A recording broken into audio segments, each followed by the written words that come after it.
മാറ്റി നിർത്തപ്പെട്ട് പറഞ്ഞാലും ധനം ജീവിതത്തിൽ ചിന്താപേക്ഷിതമായിട്ടുള്ള ഒരു സംഗതി തന്നെയാണ്. ജീവിതം മുന്നോട്ട് പോകണമെങ്കിൽ നമുക്ക് ധനം തീർച്ചയായിട്ടും ആവശ്യം. ഏത് കാര്യങ്ങൾക്കാണെങ്കിലും ധനത്തിനെ നമുക്ക് മാറ്റി നിർത്തുവാൻ കഴിയില്ല. ജീവിതം തന്നെ മുന്നോട്ട് പോകുന്നത് പലപ്പോഴും ഈ ഒരു കാര്യത്തിന്റെ അടിസ്ഥാനം നമുക്ക് മാനസിക സമ്മർദ്ദം സമ്മാനിക്കുന്നത് പോലും ഇതിന്റെ കുറവുകൾ നമ്മളിലേക്ക് അനുഭവപ്പെടുമ്പോൾ, അല്ലെങ്കിൽ നമുക്ക് വിജയം ഉണ്ടാക്കാനും ശക്തമായിട്ട് നമുക്ക് തീരുമാനങ്ങൾ എടുക്കുവാനും ഒക്കെ പലപ്പോഴും ഇതിന്റെ ലഭ്യത എത്രത്തോളം കയ്യിലുണ്ടോ അതനുസരിച്ചിട്ടായിരിക്കും. അപ്പോ ഇവിടെ പറയുന്നു ഡിട്രീച്ച് ബോൺഹൂഫർ പറയുന്നത് പോലെ കൃതജ്ഞത കൊണ്ട് മാത്രമേ ജീവിതം സമ്പന്നമാകൂ. കൃതജ്ഞത ഉണ്ടെങ്കിൽ മാത്രമേ നമ്മുടെ ജീവിതം സമ്പന്നമാകൂ. അത് ധനത്തിന്റെ കാര്യത്തിൽ മാത്രമല്ല, ഏതു വിഷയം എടുത്താലും ആ വിഷയങ്ങളിലൊക്കെ നമുക്ക് സമ്പന്നനാകണം. ഇപ്പൊ ബന്ധങ്ങളിലാവട്ടെ, ആരോഗ്യത്തിന്റെ കാര്യത്തിലാവട്ടെ, മറ്റേത് തരത്തിലും നമുക്ക് അവിടെ നന്ദി പ്രകടിപ്പിക്കാൻ കഴിയുന്നെങ്കിൽ, നന്ദി ഉപയോഗിക്കാൻ അല്ലെങ്കിൽ കൃതജ്ഞത രേഖപ്പെടുത്തുവാൻ നമുക്ക് കഴിയുന്നെങ്കിൽ മാത്രമേ ഉള്ളൂ ജീവിതം സമ്പന്നമാവുകയുള്ളൂ എന്ന് പറയും. അപ്പോൾ ഇതിന്റെ തുടക്കത്തിൽ തന്നെ പറയുന്നത് കൃതജ്ഞത സമൃദ്ധിയാകുന്നു. കൃതജ്ഞത എന്നുള്ളത് സമൃദ്ധിയും പരാതി ദാരിദ്ര്യവുമാകും. എവിടെയൊക്കെ കൃതജ്ഞതയുണ്ടോ അവിടെയൊക്കെ സമൃദ്ധി ഉണ്ടായിക്കോട്ടെ. എന്നാൽ പരാതിപ്പെടുന്ന വ്യക്തികൾ എവിടെയുണ്ടോ അവർക്കൊക്കെയും ദാരിദ്ര്യം ദിനം പ്രതി സംഭവിച്ചുകൊണ്ടേ എന്നുള്ളതാണ്. അപ്പോ നമ്മുടെ ജീവിതത്തിന്റെ മുഴുവൻ ജീവിതത്തിന്റെ ഒരു സുവർണ നിയമം എന്ന് തന്നെ പറയാം ഈ പറഞ്ഞത്. കൃതജ്ഞത സമൃദ്ധിയും പരാതി ദാരിദ്ര്യവുമാകുന്നു എന്നത് നമ്മുടെ മുഴുവൻ ജീവിതത്തിന്റെയും ഒരു സുവർണ നിയമം തന്നെയാണ്. സ്വർണ്ണ ലിപികളിൽ എഴുതി വെക്കേണ്ട ഒരു നിയമമായിട്ടാണ് ഇതിനെ പറയുന്നത്. അപ്പോ നമ്മുടെ ആരോഗ്യത്തിന്റെയും തൊഴിലിന്റെയും ബന്ധങ്ങളുടെയും പണത്തിന്റെയും അങ്ങനെ മുഴുവൻ ജീവിതത്തിന്റെയും ഒരു നിയമം തന്നെയാണ് കൃതജ്ഞത സമൃദ്ധിയാകുന്നു, പരാതി ദാരിദ്ര്യമാകുന്നു എന്ന്. അങ്ങനെ നമ്മുടെ കൈകളിൽ ഇപ്പോൾ അധികം പണം ഇല്ലെങ്കിൽ കൂടി എത്രത്തോളം നമ്മുടെ പണമുണ്ടോ, അല്ലെങ്കിൽ എത്രത്തോളം വളരെ കുറച്ചേ ഉള്ളൂ എങ്കിൽ ഉള്ള ധനത്തോട് നമ്മൾ കൃതജ്ഞത രേഖപ്പെടുത്താൻ തുടങ്ങുമ്പോൾ ക്രമേണ നമ്മളിലേക്ക് വരാവുന്ന ധനത്തിന്റെ അളവ് വർദ്ധിപ്പിച്ചെടുക്കാമെന്നാണ് ഇവിടെ പറയുന്നത്. നമ്മൾ തോന്നും ഇങ്ങനെ ചിന്തിച്ചുകൊണ്ടിരുന്നാൽ പണം വന്നു കയറും. അതല്ല, നമുക്കതിൽ പ്രവർത്തിക്കുവാനുള്ളൊരു മനസ്സാന്നിധ്യം, പണം ഉണ്ടാകുന്ന വഴികളിൽ നമുക്ക് നല്ല മാർഗങ്ങളിൽ ഇതിനൊക്കെ പ്രയത്നിക്കാനുള്ള ഒരു സാധ്യതകളെ നമ്മുടെ മുന്നിലേക്ക്. പലപ്പോഴും നമ്മൾ വിദ്യാഭ്യാസം ചെയ്യാൻ പോകുമ്പോൾ ചിലപ്പോൾ ഇതിനെ ഈ ഔപചാരിക അല്ലെങ്കിൽ അക്കാഡമിക് ലൈനിലുള്ള വിദ്യാഭ്യാസത്തെ വിമർശിക്കുന്ന വ്യക്തികളുണ്ട്. അപ്പം അത് ചിലപ്പോൾ നമ്മുടെ ഈ കലാരൂപങ്ങളാണ് അത് കൂടുതൽ. ഇപ്പൊ ചിത്രകല പഠിക്കാൻ പോകുമ്പോൾ ബുദ്ധിജീവികളായിട്ടുള്ളവർ പറയും ഇത് പഠിപ്പിക്കാൻ കഴിയുന്നതല്ല ചിത്രകല എന്നുള്ളത്, ഇത് സ്വയം ഒരു മനുഷ്യന്റെ ഇൻബൗൺസ് ആണ്, ഇത് പഠിക്കാൻ കഴിയില്ല. ഇതുപോലെ സംഗീതം പഠിക്കാൻ പോകും, ആർക്കും പഠിക്കാൻ കഴിയില്ല. ഇതൊക്കെ ഒരു ജന്മസിദ്ധമായിട്ടുള്ള ഒരു വാസനയും പിന്നെ അവന്റെ ഉള്ളിലെ കലാപരമായ ആ ശേഷിയൊക്കെ പുറത്തു വരുന്നതാണ്, സ്വയം ആർജിച്ചെടുക്കേണ്ടതാണ്. ഇങ്ങനെ ഓരോ നമ്മൾ കലയുടെ മേഖലകൾ എടുത്തു നോക്കി ഇങ്ങനെ ഒരു വാദം ആ ഭാഗത്ത് അല്ലെങ്കിൽ ആ മേഖലയിൽ കുറച്ച് ബുദ്ധിജീവികളായിട്ടുള്ള ആളുകൾ ഇതിനെക്കുറിച്ച് പറയുന്നതാണ്. പക്ഷെ അവിടെയൊക്കെ എനിക്ക് വ്യക്തിപരമായിട്ട് പറയുവാനുള്ളൊരു കാര്യം, അക്കാഡമിക് വിദ്യാഭ്യാസത്തിന്റെ ഒരു ഗുണം എന്താന്ന് വെച്ചാൽ, ഇപ്പൊ നമ്മൾ ചിത്രകല അക്കാഡമിക്കായിട്ട് പഠിക്കുമ്പോൾ അല്ലാതെ പഠിക്കുമ്പോഴുള്ള വ്യത്യാസം, അല്ലെങ്കിൽ നൃത്തം അക്കാഡമിക്കായിട്ട് പഠിക്കുന്നു അല്ലാതെ പഠിക്കുന്നു, സംഗീതവും ഇതുപോലെ. ഇങ്ങനെ ഓരോ കലാരൂപങ്ങളും നമ്മൾ അക്കാഡമിക്കായിട്ട് പഠിക്കുമ്പോഴും ഇല്ലാതെ പഠിക്കുമ്പോഴും ഉള്ള വ്യത്യാസം.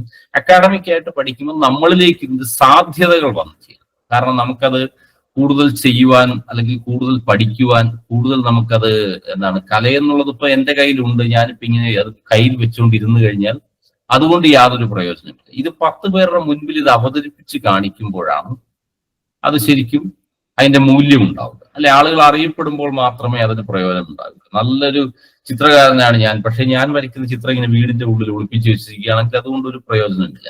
ഞാൻ മാത്രമേ അറിയുന്നുള്ളൂ ഞാനൊരു ചിത്രകാരനാണ്. അപ്പോ അക്കാഡമിക് ലൈനിലുള്ള പഠനത്തിന്റെ ഗുണം എന്താണെന്ന് വെച്ചാൽ നമ്മുടെ മുന്നിലേക്ക് ഇതിന് സാധ്യതകൾ വരും. നമുക്കിത് കൂടുതൽ പഠിക്കുവാനും അറിയുവാനുമുള്ള സാധ്യതകൾ നമ്മളിലേക്ക് വളരെ വേഗത്തിൽ എത്തിച്ചേരും. നേരെ മറിച്ച് അല്ലാതെയുള്ള വിദ്യാഭ്യാസത്തിന്റെ ഈ പഠനത്തിന്റെ രീതിയിൽ സാധ്യതകളെ നമ്മൾ തേടിപ്പോകേണ്ടതായിട്ട്, നമ്മൾ തന്നെ അതിന്റെ സാധ്യതകളെ തേടി പോകേണ്ടതായിട്ട് വരുമ്പോൾ അവിടെ നമുക്ക് വിജയിക്കുവാൻ അല്ലെങ്കിൽ ആ മേഖലയിൽ വളരുവാനുള്ള സാധ്യതകൾ തുലവും കുറവാണ്. അക്കാഡമിക് ലൈനിലുള്ള വിദ്യാഭ്യാസത്തെക്കാൾ കുറവായിട്ട്. അതുപോലെ നമുക്ക് എത്രത്തോളം നമുക്ക് നമ്മുടെ കൈവശമുള്ള പണത്തോട് കൃതജ്ഞത അർപ്പിക്കുവാൻ കഴിയുന്നു, അത്രത്തോളം നമ്മളിലേക്ക് മെല്ലെ മെല്ലെ ഇപ്പോൾ ഇല്ലെങ്കിൽ, നിലവിലില്ല എങ്കിൽ പിന്നീട് വളരെ പതുക്കെ പതുക്കെ നമ്മളിലേക്ക് ഇത് വരുവാനുള്ള വഴികൾ തെളിഞ്ഞു വരും.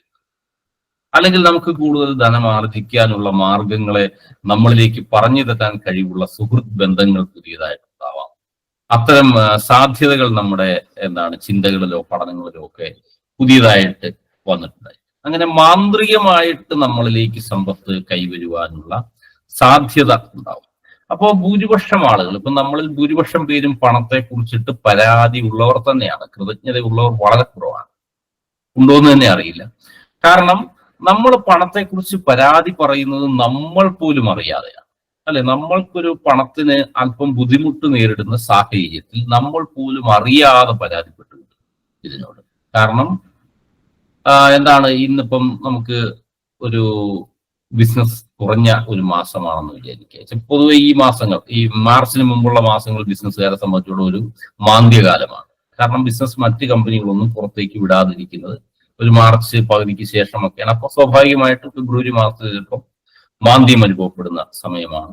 അപ്പൊ അത് ഒരു മേഖലയിൽ അതിന്റെ മാന്ദ്യം അനുഭവപ്പെടുമ്പോൾ അത് എല്ലാ മേഖലയിലേക്ക് സ്പ്രെഡ് ചെയ്യപ്പെടും. കാരണം ഒരാളിൽ നിന്ന് ഒന്നിലേക്ക് ഇങ്ങനെ സ്പ്രെഡ് ചെയ്യുന്ന പരസ്പര പൂരകമായിട്ടുള്ള ഒരു സാമ്പത്തിക വ്യവസ്ഥിതിയാണ് നമ്മുടെ. അതുകൊണ്ട് എല്ലാവരും അത് അറിയുവാൻ സാധ്യതയുണ്ട്. അപ്പോ നമ്മൾ ഈ ഒരു ബില്ലടയ്ക്കുമ്പോൾ, അല്ലെങ്കിൽ ഒരു ഇന്റർനെറ്റിന്റെ ബില്ലടയ്ക്കുമ്പോൾ, ഫോൺ ബില്ലടയ്ക്കുമ്പോൾ പോലും കൃതജ്ഞത അറിയിച്ചുകൊണ്ട് വേണം അതിനെ അടയ്ക്കുവാൻ എന്നുള്ളതാണ്. അതായത് നമ്മളിപ്പോ ഫോൺ ഉപയോഗിച്ചുകൊണ്ടിരിക്കുമ്പോൾ പെട്ടെന്ന് ഫോണിൽ വിളിച്ചിട്ട് കിട്ടുന്നില്ല. കാരണം റീചാർജ് ചെയ്യാൻ ടൈമായി എന്ന് പറയുമ്പോൾ നമ്മൾ ചിലപ്പോ സ്വാഭാവികമായിട്ടും അതിനെ ഒന്ന് ശപിക്കുകയോ പരാതിപ്പെടുകയോ ചെയ്തുകൊണ്ടിട്ടാണ് ബില്ലടയ്ക്കുക. പക്ഷെ ഇവിടെ പറഞ്ഞത് അങ്ങനെയല്ല. എവിടെയൊക്കെ നമുക്ക് ബില്ലടയ്ക്കുവാനുണ്ടോ, കറണ്ട് ബില്ല് വരുമ്പോൾ, വാട്ടർ ബില്ല് വരുമ്പോൾ, ഇങ്ങനെ പലതരത്തിൽ, അല്ലെ സ്കൂളിലെ കുട്ടികളുടെ സ്കൂൾ ഫീസിന്റെ ബില്ല് മെസ്സേജ് ഫോണിൽ വരുമ്പോൾ, ഇങ്ങനെയുള്ള സമയത്തൊക്കെ നമ്മൾ കൃതജ്ഞത അറിയിച്ചെങ്കിൽ നമുക്കത് വളരെ വേഗത്തിൽ അതിന്റെ ബില്ലിന്റെ പണം കണ്ടെത്താൻ സാധിക്കുമെന്നാണ് പറയുന്നത്. അപ്പോ ഇവിടെ റോണ്ട ബേൺ അതിനുവേണ്ടി പറയുന്ന ഒരു ടെക്നിക്ക്, നമ്മളിലേക്ക് ഒരു ബില്ല് കിട്ടുകയാണെങ്കിൽ ആ ബില്ലിന്റെ പുറകിൽ അല്ലെങ്കിൽ മുകളിൽ നന്ദി എന്ന് എഴുതി വെക്കണമെന്നാണ്. കാരണം എനിക്ക് ഈ പണം നൽകിയതിന്, ഇപ്പോൾ ഒരു 5000 രൂപ നമ്മൾ ഫീസ് അടയ്ക്കുവാനായിട്ട് ആവശ്യം. അപ്പൊ നമ്മുടെ ഈ ബില്ല് കിട്ടി, അയ്യോ ഇതെങ്ങനെ അടയ്ക്കുമെന്ന് ആകെ പറഞ്ഞ് അതിനെ ശപിക്കുന്നതിന് പകരം ഈ പണം എനിക്ക് നൽകിയതിന് നന്ദി എന്നുള്ള രീതിയിൽ അതിന്റെ മുകളിലേക്ക് വേണമെങ്കിൽ പേന ഉപയോഗിച്ച് നമുക്ക് എഴുതി വെക്കാം. നന്ദി, പണത്തിന് നന്ദി എന്ന്. അല്ലെങ്കിൽ ഈ 5000 രൂപ അടയ്ക്കുവാൻ എനിക്ക് പണം കിട്ടിയിട്ടില്ല, നമ്മുടെ ഈ പണം ഉണ്ടായിട്ടില്ല, പണം കണ്ടെത്താൻ പോകുന്നുള്ളൂ, ബില്ല് മാത്രമേ കിട്ടിയിട്ടുള്ളെങ്കിലും മുൻകൂറായി നമ്മൾ ആ പണത്തോട് നന്ദി അറിയിച്ചാൽ വളരെ പെട്ടെന്ന് നമുക്ക് ആ ബില്ല് അടയ്ക്കുവാൻ സാധിക്കുമെന്ന് അനുഭവത്തിലൂടെ റോണ്ട ബേൺ പറയുകയാണ്. അപ്പോ നമ്മുടെ ജീവിതത്തിൽ പണം കൂടുതൽ ഉണ്ടാകേണ്ട ആവശ്യം വരുമ്പോൾ നമ്മൾ ചെയ്യേണ്ടത് നന്ദി അറിയിക്കുക. അപ്പോൾ ആ ബില്ലിനെ സംബന്ധിച്ച് ആ ബില്ലിനോട് നമ്മൾ പറയുന്നു നന്ദി അറിയിക്കുക. കാരണം എനിക്ക് ഈ പണം അടയ്ക്കുവാൻ, അല്ലെങ്കിൽ എനിക്ക് ഈ പണം നൽകിയതിന് നന്ദി അറിയിക്കുന്നു. അത് ഏത് ബില്ല് കിട്ടുമ്പോഴും അവിടെ നമുക്ക് കഴിയുമെങ്കിൽ കുറഞ്ഞ പക്ഷം ആ ബില്ലിനോട് പറയുകയെങ്കിലും, നന്ദി പറയുകയെങ്കിലും ചെയ്യണം എന്നാണ് പറയുന്നത്. ഇതിനുശേഷം ഈ ബില്ല് അടച്ചു കഴിഞ്ഞാൽ അതിന് നമ്മൾ പലപ്പോഴും എല്ലാ ബില്ലിന്റെയും അടിവശത്ത് ശ്രദ്ധിച്ചു നോക്കുക. ഏത് സ്ഥലത്തു നിന്ന് കിട്ടുന്ന ബില്ലിന് താഴെയും റിസീവ്ഡ് താങ്ക്സ് എന്നൊരു ഭാഗമുണ്ടാകും. അല്ലെ, വർഷങ്ങൾക്ക് മുൻപ് തൊട്ട് ചെയ്യുന്ന ഒരു കാലം. അതെന്തുകൊണ്ടായിരിക്കും അങ്ങനെ വെച്ചതെന്ന് ചിന്തിക്കാം. ഇനി ഇതൊന്നുമില്ലെങ്കിൽ ഒരു റിസീവ്ഡ് എന്നുള്ള ഒരു സീലെങ്കിലും, നന്ദി അറിയിച്ചുകൊണ്ടുള്ള ഒരു സീലെങ്കിലും അതിന്റെ മുകളിൽ പതിക്കുന്നത് നിങ്ങൾ ശ്രദ്ധിച്ചിട്ടുണ്ടെങ്കിൽ അവിടെയെല്ലാം ഒരു നന്ദി പ്രകടനമാണ്. ആ ഒരു സ്ഥാപനത്തിന്റെ ഉടമ നമ്മളോട് അറിയിക്കുന്ന ഒരു നന്ദി അവിടെ പാസ് ചെയ്യുകയാണ് ചെയ്യുന്നത്. അപ്പോൾ അങ്ങനെ ഒരു നന്ദി നമ്മളിപ്പോൾ പണം കൊടുക്കുമ്പോൾ നമ്മൾ അറിയിക്കുകയാണെങ്കിൽ നമുക്ക് സമൃദ്ധിയിലേക്ക് കൂടുതൽ എത്തിച്ചേരുവാൻ സാധിക്കുമെന്നാണ് പറയുന്നത്. അപ്പോ നമ്മളൊരു സാധനം വാങ്ങുമ്പോൾ, ഇപ്പോൾ വീട്ടിലൊരു നമ്മൾ അലക്ക് കല്ലുകളിൽ തുണി അലക്കിക്കൊണ്ടിരിക്കുന്നു. അപ്പോഴാണ് നമുക്ക് മനസ്സിലായി ഇതിനേക്കാൾ സമയം രാവിലെ ജോലിക്കൊക്കെ പോകുമ്പോൾ ഇതിനെ പറ്റുന്നില്ല. അപ്പൊ നമ്മൾ എന്ത് ചെയ്യും? ഒരു വാഷിംഗ് മെഷീൻ വാങ്ങി വെക്കും. അപ്പോൾ ആ 10 പേരുടെ എന്ന് പറയുകയാണ്, അയ്യോ ഇത്രയും വാഷിംഗ് മെഷീൻ മേടിച്ചെന്റെ ശമ്പളത്തിന്റെ ഇത്ര ഭാഗം അങ്ങ് പോയി എന്ന് ശപിച്ചുകൊണ്ട് ഇനി പറയരുത് എന്നുള്ളതാണ്. കാരണം ആ ഒരു സാധനം ഉണ്ടായത് കൊണ്ടാണ് നമുക്ക് നന്നായിട്ട് സമയം ലാഭിക്കാൻ പറ്റും. അല്ലെങ്കിൽ ആ കല്ലുകളിൽ പോയി അലക്കുന്ന ശാരീരിക ബുദ്ധിമുട്ട് ഒഴിവാക്കുവാൻ സഹായിച്ചത് ഈ പണം മുടക്കി വാങ്ങിയ ആ ഒരു യന്ത്രമുള്ളത്. അപ്പൊ ആ യന്ത്രത്തിനോട് നമ്മൾ നന്ദി പറയുകയാണ് ശരിക്കും അവിടെ, അല്ലെ? നമ്മുടെ ഒരുപാട് സമയം ലാഭിക്കുന്നു, ശാരീരികമായിട്ടുള്ള നമ്മുടെ ആ വെല്ലുവിളിയെ കുറച്ചു തരുന്നു. ഇതിനൊക്കെ ആ ഒരു യന്ത്രത്തോട്, പണം കൊടുത്ത് വാങ്ങിയതാണെങ്കിലും ആ യന്ത്രത്തോട് നന്ദി പറയുക എന്നാണ് പറഞ്ഞത്. അതുപോലെ നമ്മൾ വീട് ഉപയോഗിക്കുന്നവര്, നമ്മളെല്ലാം വീടുകളിൽ താമസിക്കുമ്പോൾ ഒന്നുകിൽ ആ വീട് പണിതതിന്റെ ലോൺ മാസാമാസം അടയ്ക്കുമ്പോൾ ആ ലോൺ തുകയോട് നമ്മൾ നന്ദി പറയണമെന്നാണ് പറയുക. അതിന് ശപിക്കുകയല്ല, നന്ദി പറയണമെന്നാണ് പറയുന്നത്. കാരണം വീടില്ലാതെ എത്രയെത്ര ആളുകൾ തെരുവിൽ കിടക്കും. അത് മാത്രമല്ല, ഈ ലോൺ തരുന്ന സ്ഥാപനത്തോട് നന്ദി പറയണം, ബാങ്കിനെ ശപിക്കരുത് ഇനി മുതൽ എന്നാണ്. കാരണം പലപ്പോഴും ബാങ്കുകളെ നമ്മൾ ഭൂരിപക്ഷവും ശപിച്ചുകൊണ്ടാണ്. കൊള്ള പലിശ എന്റെ ജീവിതത്തിന്റെ സിംഹഭാഗം. ഇപ്പൊ നമ്മൾ ഈ പുതിയ വലിയ ലോണുകളൊക്കെ എടുക്കുന്നത് ചോദിച്ചറിയാം, വർഷങ്ങളോളം, 20 വർഷം, 25 വർഷം, 30 വർഷമൊക്കെ ജീവിതത്തിന്റെ ഒരു നല്ല ഭാഗവും ഇങ്ങനെ ലോൺ അടയ്ക്കുന്നവരുണ്ട്, വീട് പണിയുന്നവരൊക്കെ. അവിടെ പോലും നമ്മൾ ആ ലോൺ തന്ന സ്ഥാപനത്തോട് നന്ദിയാണ് പറയേണ്ടത്, അതിനെ ശപിക്കുകയല്ല വേണ്ടത് എന്നാണ് പറയുന്നത്. കാരണം അങ്ങനെ ഒരു സ്ഥാപനം ഇല്ലാതിരുന്ന ഒരു അവസ്ഥയെ കുറിച്ചിട്ടൊന്ന് ചിന്തിച്ചു നോക്കുക. പണം കടം തരുന്ന ബാങ്കുകളാവാം, മറ്റ് സഹകരണ സ്ഥാപനങ്ങളാകാം, അല്ലെങ്കിൽ പലിശയ്ക്ക് തരുന്ന ബ്ലേഡുകാരൻ, ഇങ്ങനെയുള്ള വ്യക്തികളൊക്കെ ആകാം. ഇവരൊക്കെ ഇല്ലായിരുന്നുവെങ്കിൽ നമ്മളിൽ പലരും ഇന്ന് തെരുവിൽ കഴിയേണ്ടി വന്നേ. കാരണം വീട് പണിയണമെങ്കിൽ ഇതുപോലൊരു വായ്പ കിട്ടിയെങ്കിലേ പണിയാൻ സാധിക്കൂ. അപ്പോ ആ ഒരു സ്ഥാപനം, അല്ലെങ്കിൽ അങ്ങനെ പണം തരുന്ന ഒരു വ്യക്തി, അങ്ങനെ ഒരു ബാങ്ക് ഉള്ളത് കൊണ്ടാണ് നമ്മൾ ഇന്ന് വീട്ടിൽ താമസിക്കുന്നത്. അപ്പൊ തീർച്ചയായിട്ടും ഇവരോട് നമ്മൾ നന്ദിയുള്ളവർ തന്നെ ആകണം. പലിശ കഴുത്തറപ്പനായിരിക്കും എങ്കിൽ പോലും അതുള്ളത് കൊണ്ടല്ലേ നമുക്ക് സുന്ദരമായ ഭവനത്തിൽ ഇപ്പോൾ താമസിക്കുവാൻ സാധിക്കും. ഇങ്ങനെ ഓരോ കാര്യങ്ങളെയും എടുത്തു നോക്കുക. നമ്മൾ EMI എടുത്ത് ഫോൺ വാങ്ങിക്കുന്നു. അപ്പൊ മാസം മാസം എന്താണ് കൃത്യമായിട്ട് ഇതിന്റെ മെസ്സേജ് വരും. ബജാജ് ഇൻഷുറൻസിന്റെയും HDFC ബാങ്കിന്റെയും പല രീതിയിലുണ്ടല്ലോ. ഇതിന്റെയൊക്കെ മെസ്സേജ് വരുമ്പോൾ അയ്യോ അതിൻ്റെ ഇത്ര മാസം പോകാൻ പോകുന്നു എന്ന് അതിനെ ശപിക്കുകയല്ല വേണ്ടത്. ആ സ്ഥാപനങ്ങളോട് ഇനി മുതൽ നന്ദി പ്രകടിപ്പിക്കുക എന്നാണ് പറയുന്നത്. കാരണം അതുള്ളത് കൊണ്ടാണ് നമുക്ക് നല്ല സുന്ദരമായ ഫോൺ ഉപയോഗിക്കാൻ പറ്റുന്നത്, അല്ലെങ്കിൽ നമുക്കൊരു ഭംഗിയുള്ള ലാപ്ടോപ്പ് ഉപയോഗിക്കാൻ പറ്റുന്നത് ഇത്തരം വായ്പ തരുന്ന സ്ഥാപനങ്ങളുള്ളതും. ഇന്നിപ്പോ നമുക്ക് ആവശ്യപ്പെട്ട ഒരു ഫോൺ വാങ്ങണമെങ്കിൽ 0 EMI അവിടെ ചെന്ന് നമ്മൾ ഇതിനകത്ത് പറയുന്നിടത്തൊക്കെ ഒപ്പിട്ട് കൊടുത്ത് നമ്മുടെ തിരിച്ചടവൊക്കെ കറക്റ്റ് ആയിട്ടുള്ള ട്രാക്ക് നമുക്കുണ്ടെങ്കിൽ, സിവിൽ സ്കോറും ഒക്കെ കറക്റ്റ് ആണെങ്കിൽ ഫോണിങ് വാങ്ങിക്കൊണ്ട് വരാം പണം കൊടുക്കാതെ. കാരണം ഇത്തരം സ്ഥാപനങ്ങൾ ഉള്ളത് കൊണ്ടല്ലേ. അപ്പോൾ അവരെ നമ്മൾ ശപിക്കുന്നതിന് പകരം ഇവരോട് നന്ദിയുള്ളവരായി മാറുക എന്നുള്ളതാണ് പറയുന്നത്. ഇതുപോലെ ഓരോ കാര്യങ്ങൾ എടുത്തു നോക്കുക. കറണ്ട് ബില്ല് വരുമ്പോൾ KSEBയോട് നന്ദി പറയണം. കാരണം അതുള്ളത് കൊണ്ടാണ് നമ്മൾ ചൂടുവെള്ളത്തിൽ കുളിക്കുന്നത്, ഫാനിന്റെ അടിയിൽ ഇരുന്ന് കാറ്റുകൊള്ളുന്നത്, AC ഇരുന്ന് നല്ല സുഖശീതളിമയിൽ ഇരിക്കാൻ കഴിയുന്നത്, അല്ലെ? വാഷിംഗ് മെഷീൻ പ്രവർത്തിപ്പിക്കാൻ കഴിയുന്നത്, ഇസ്തിരി ഇടുവാനായി നമ്മുടെ അയൺ ബോക്സ് പ്രവർത്തിപ്പിക്കുവാൻ കഴിയുന്നത്, വെളിച്ചം നൽകുന്ന നമ്മുടെ ബൾബും ട്യൂബ് ലൈറ്റുകളും ഒക്കെ ഉപയോഗിക്കുന്നത് KSEB ഉള്ളത് കൊണ്ടല്ലേ. അപ്പോൾ തീർച്ചയായിട്ടും ഇവരെ ശപിക്കുകയല്ല, ഇവരോട് നന്ദി പറയുകയാണ് നമ്മൾ ചെയ്യാൻ. ഇങ്ങനെ ഓരോന്നെടുത്ത് നോക്കിയാലും നന്ദി പറയേണ്ട കാര്യങ്ങളെ ഉള്ളൂ ചിന്തിച്ചു കഴിയുമ്പോൾ. ഇന്റർനെറ്റ് ബില്ലടയ്ക്കുമ്പോഴും നമ്മൾ നന്ദി പറയും. ഇന്ന് രാവിലെ ഇപ്പൊ നമ്മൾ ഫോൺ എടുത്ത് നോക്കാൻ പെട്ടെന്ന് കാണും, നമ്മുടെ ജിയോ ഇൻഷുറൻസ്, അല്ലെങ്കിൽ നമ്മുടെ എയർടെൽ അല്ലെങ്കിൽ ഏഷ്യാനെറ്റ്, നമ്മുടെ ഇന്റർനെറ്റ് എക്സ്പയറി ആയി, ഇന്നത് റീചാർജ് ചെയ്യേണ്ട സമയമായി. അപ്പൊ തീർച്ചയായിട്ടും നമ്മൾ അവരോട് നന്ദിയാണ് പറയേണ്ടത്. പണ്ടാരം അടങ്ങാൻ അത് തീർന്നു എന്നല്ല പറയേണ്ടത്, നന്ദിയാണ് അവരോട് അറിയിക്കേണ്ടത്. കാരണം അതുകൊണ്ടാണ് നമുക്ക് ഇതുപോലെ ഗൂഗിൾ മീറ്റിലും സൂം ആപ്ലിക്കേഷനിലും ഒക്കെ നമുക്കിങ്ങനെ കാണുവാനും പഠനങ്ങൾ ചെയ്യുവാനും ചിന്തിക്കുവാനും ഒക്കെ സാധിക്കുന്നത് ഈ ഒരു മീഡിയ അതിന്റെ ഉള്ളിലുള്ളത് കൊണ്ട്, ഇന്റർനെറ്റ് എന്നൊരു സംഗതി ഉള്ളത് കൊണ്ടാണ്. അപ്പോൾ ആ ഇന്റർനെറ്റ് കമ്പനികളോട് തീർച്ചയായിട്ടും നമ്മൾ നന്ദി പ്രകടിപ്പിക്കുക എന്നുള്ളതാണ് പറയുന്നത്. അതുപോലെ ഗ്യാസ് തീരുമ്പോൾ ഗ്യാസ് തീരുമ്പോൾ തീരാറായും തോന്നുന്നു എന്ന് പറഞ്ഞുകൊണ്ട് ഗ്യാസ് കമ്പനിയെ ശപിക്കുകയല്ല ചെയ്യേണ്ടത്. ആ ഗ്യാസ് ഉള്ളത് കൊണ്ടാണ് നമുക്ക് ഭക്ഷണം പാചകം ചെയ്യാൻ കഴിയുന്നത്. നമ്മുടെ ജീവൻ നിലനിൽക്കുന്നത് തന്നെ ഇന്ന് ഗ്യാസ് കമ്പനി ഉള്ളത് കൊണ്ടാണെന്ന് ചിന്തിച്ചു നോക്കിയാൽ നമുക്ക് മനസ്സിലാവും. അവിടെയൊക്കെ എത്രയധികം നന്ദിയാണ് ആ ഗ്യാസ് കമ്പനിയോട്, അല്ലെങ്കിൽ ആ ഗ്യാസ് കൊണ്ടുതരുന്ന ആ ചേട്ടനോട്, ചുമന്ന് നമ്മുടെ വീടിന്റെ അല്ലെങ്കിൽ അടുക്കളയുടെ ഉള്ളിലേക്ക് കൊണ്ട് വെച്ച് തരുന്ന വ്യക്തിയോട് നമ്മൾ തീർച്ചയായിട്ടും നന്ദിയുള്ളവരായിട്ടാണ് മാറേണ്ടത്. ഇങ്ങനെ പറയുന്നിടത്തൊക്കെ നമുക്ക് നന്ദി പറയേണ്ട അനവധി അവസരങ്ങൾ, നമ്മൾ നന്ദി പറയേണ്ടിടത്തൊക്കെ ആളുകളെ ശപിച്ചുകൊണ്ടിരിക്കുന്ന സ്ഥലം മാറ്റി നമ്മൾ നന്ദി രേഖപ്പെടുത്തുന്ന വ്യക്തികളായിട്ട് മാറുക എന്നുള്ളതാണ്.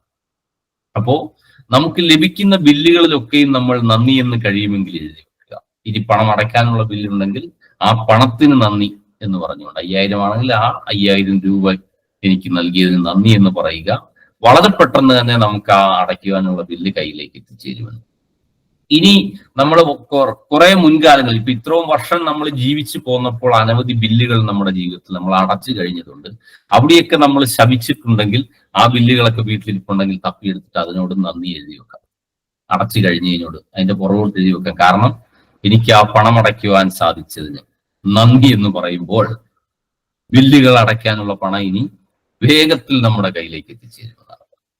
അപ്പോൾ അവിടെ എഴുതുമ്പോൾ അതിന്റെ കാരണം കൂടി, ആ ബില്ല് അടയ്ക്കുവാൻ സാധിച്ചതിന് നന്ദി, കറണ്ട് ബില്ല് അടയ്ക്കാൻ സാധിച്ചതിന് നന്ദി, ഇന്റർനെറ്റ് ബില്ല് അടയ്ക്കാൻ സാധിച്ചതിന് നന്ദി.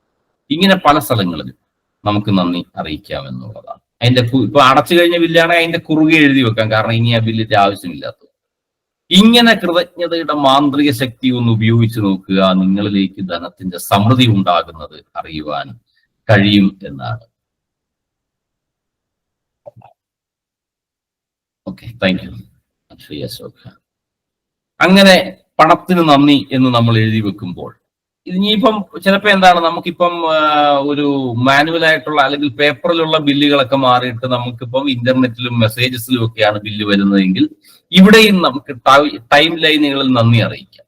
ബില്ലുകൾ അടയ്ക്കുമ്പോൾ ചിലപ്പോൾ ഒരു വാട്സപ്പിന്റെ ഉള്ളിലൂടെ വരുന്ന ബില്ലായിരിക്കുക, ഇമെയിലിൽ വരുന്ന ബില്ലായിരിക്കും. ഇവിടെയൊക്കെ ഉറപ്പായിട്ടും നമ്മൾ അവരോട് നന്ദി എഴുതി തന്നെ അറിയിച്ചിരിക്കണം എന്നുള്ളതാണ് പറയുക. അപ്പോ അങ്ങനെയുള്ള നന്ദി അറിയിപ്പിക്കുന്നതിലൂടെ നമ്മൾ ചിലവഴിച്ച ഓരോ തൂവയ്ക്കും, അല്ലെങ്കിൽ അയ്യോ കാശ് പോയി എന്നുള്ളതല്ല. ഇപ്പൊ കഴിഞ്ഞ ദിവസം എന്നോട് ഒരാൾ പറഞ്ഞു, ഇങ്ങനെ ഹെയർ കട്ട് ചെയ്യാൻ, മുടിയൊക്കെ വെട്ടുവാനായിട്ട് സലൂണിൽ പോയി, മുടിയൊക്കെ പോയി 120 പണ്ടാര മടങ്ങാൻ പോയി എന്നല്ല പറയുന്നത്, അവരോട് നന്ദിയാണ് പറയേണ്ടത്. കാരണം ഇപ്പം നമ്മുടെ നാട്ടിലുള്ള സലൂണുകളിലൊക്കെ ശ്രദ്ധിച്ചാൽ കൂടുതലും ഇപ്പം അന്യ സംസ്ഥാനത്തിലെ ആളുകളുടെ സ്ഥാപനങ്ങൾ അല്ലെ, കുറച്ചുകൂടി നമുക്ക് അവിടെ ചെല്ലുമ്പോൾ ഒരു ഒരു താല്പര്യം തോന്നും. അവർ വന്ന് ഭയങ്കരമായിട്ട് നമ്മളെ അങ്ങ് ഒരു ചെറിയ ചൂണ്ടയിലൂടെ പിടിക്കുന്നത് ചിലപ്പോൾ തോന്നും. കാരണം ഒരു മുടി വെട്ടുന്നതിന് ഇപ്പൊ 100 120 പുരുഷന്മാർക്കൊക്കെ ആണെങ്കിൽ ആദ്യമായിട്ട് നമ്മൾ അങ്ങോട്ട് ചെന്നാൽ നമ്മളെ വേറെ എന്തെങ്കിലുമൊക്കെ ചോദിക്കുമല്ലോ, ഹെയർ മസാജ് വേണോ, ഫേസ് മസാജ് വേണോ, അല്ലെങ്കിൽ മൊത്തത്തിൽ കഴിഞ്ഞ ദിവസം ഞാനിങ്ങനെ ചെന്നപ്പോൾ എന്നോട് ചോദിച്ചു ഹെയർ മസാജ് വേണോ എന്ന് ഒന്ന് അറിയാം എന്ന് വെച്ച് ഞാൻ പറഞ്ഞു ചെയ്യാം. അപ്പൊ അതിന് ഇതിനേക്കാൾ ഇരട്ടിയിലധികം തുക 250 മറ്റാണ്. അവരങ്ങോട്ട് നമ്മളെ പിടിച്ചിട്ട് മൊത്തത്തിൽ ശരീരം മൊത്തം, ആ ഹെയർ മസാജ് എന്ന് പറയുന്ന ശരീരം മുഴുവൻ അല്ലെങ്കിൽ പിടിച്ചങ്ങ് ഉടച്ച് നമ്മളെ അവിടെ ഇവിടെ എല്ലാം പുറത്തിന്റെ 2 അടിയൊക്കെ തന്നെ പുറത്തൊക്കെ ഏതാണ്ടൊക്കെ ചെയ്ത് തലയിലൊക്കെ ഇടിച്ച് ഒരു പരുവമാക്കി, പിന്നെ ഈ വൈബ്രേറ്റ് ചെയ്യുന്ന ഏതാണ്ട് മെഷീനൊക്കെ വെച്ചിട്ട് ഇങ്ങനെ തലയിൽ കൂടിയൊക്കെ ഓടിച്ച് നമ്മുടെ പുറകെ കൂടെയൊക്കെ ഓടിച്ച് മൊത്തത്തിൽ കയ്യിലൊക്കെ പിടിച്ച് ഒട്ടയൊക്കെ ഇട്ട് ഇങ്ങനെയൊക്കെ ചെയ്യുന്നുണ്ട്. അപ്പോൾ അവിടെ ഇതെല്ലാം കഴിയുമ്പോൾ നമുക്ക് തീർച്ചയായിട്ടും അവരോട് നന്ദി പറയാനായിട്ട് തോന്നുന്നത്. കാരണം അത്രയും ചെയ്ത് കഴിയുമ്പോൾ എന്തോ നമ്മുടെ ശരീരത്തിൽ ഒരു മാറ്റം സംഭവിച്ചല്ലോ, രക്തസഞ്ചാരമൊക്കെ കൂടിയതുപോലെ പിന്നീടൊരു നമുക്കൊരു സുഖാനുഭൂതി അനുഭവിക്കാൻ കഴിയും. അന്നേരം 2 ഇടിയാവുന്നതെന്ന് തോന്നിയെങ്കിലും പിന്നീട് അതിനെന്തോ ഒരു സുഖമുള്ളതായിട്ടൊക്കെ തോന്നാറുണ്ട്. ഇങ്ങനെ ചെയ്യുന്ന സ്ഥലങ്ങളിലൊക്കെ ഇവരോട് ഉറപ്പായിട്ട് ഇനി മുതൽ നമ്മൾ നന്ദി അറിയിക്കണം. അല്ലെങ്കിൽ ഒരു പെട്രോൾ ബങ്കിൽ നമ്മൾ വാഹനത്തിൽ പെട്രോൾ അടിക്കാൻ ചെല്ലുമ്പോൾ ആ പെട്രോൾ അടിച്ചു തരുന്ന ആ ചെറുപ്പക്കാരനോട് അല്ലെങ്കിൽ ആ സ്ത്രീയോട് കണ്ണുകളിൽ നോക്കി നന്ദി തീർച്ചയായിട്ടും ഇനി മുതൽ പറയണം. കാരണം ആ നന്ദി അറിയിക്കുമ്പോഴാണ് നമുക്ക് നമ്മുടെ ആ വാഹനത്തിനുള്ളിൽ നല്ല സുഖകരമായ രീതിയിൽ ആ ഇന്ധനത്തിന് പ്രവർത്തിക്കാൻ. ഇനി അതൊന്നും മാത്രമല്ല, നമ്മൾ ആ നന്ദി എന്ന് പറഞ്ഞു നോക്കുക. അപ്പോൾ ആ പെട്രോൾ അടിച്ച പയ്യൻ ഒരു പക്ഷെ ആകെപ്പാടെ അന്താളിച്ചു പോകും. കാരണം ജീവിതത്തിൽ ആദ്യമായിട്ടായിരിക്കും ഒരാളിങ്ങനെ വന്ന് നന്ദി പറയുക. കാരണം അതിനു മുമ്പൊക്കെ പരുഷമായിട്ട് പെട്ടെന്ന് അടിക്കടാ അതായത് ചെയ്യടാ എന്നൊക്കെ പറഞ്ഞ് അത്ര സുഖകരമല്ലാത്ത രീതിയിൽ സംസാരിച്ച് കേട്ടും അടുത്ത ആ ഒരു ആൾക്ക് പെട്ടെന്നൊരു സന്തോഷമുണ്ടാകും. കാരണം ജീവിതത്തിൽ ആദ്യമായിട്ട് എന്റെ കണ്ണുകളിൽ ഇങ്ങനെ നോക്കിക്കൊണ്ട് നന്ദി, ഹൃദയം തുളുമ്പുന്ന നന്ദി പറഞ്ഞിട്ട് പോയി പെട്രോൾ അടിച്ച്.